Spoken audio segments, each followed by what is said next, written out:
pun aku tak nopo.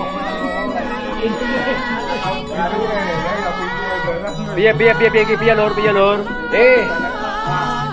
Iki Nur Sewu kagem warga Prancak RT 4 RW 3. Niki kawontenane niki wonten acara napa jenenge Gedhok tular.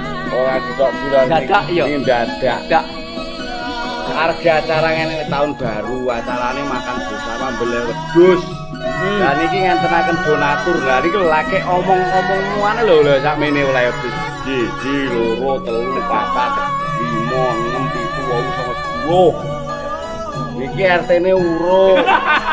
Dene isih butuh bumbu, isih butuh beras. Berase sare nyonggo. RT-ne urung, lah RW-ne yo urung, Pak.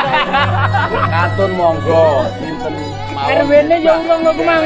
Badhe nderek donatur monggo. RW-ne biasane ya satu. Ning intine malam tahun baru monggo sami kumpul enten perapatan Prancak makan bersama. Ben saya deket arek bulan raket arek. Nggih. Nah niki entene sak meten iki. Ini mungkin 5 juta lah niki. Undang campur sari. Nggih. Makan sak warke bebas gratis. Nggih. Oleh full kelas. Nggih. Matur nuwun. Salam. Salam yuk pun. Nggih, matur nuwun.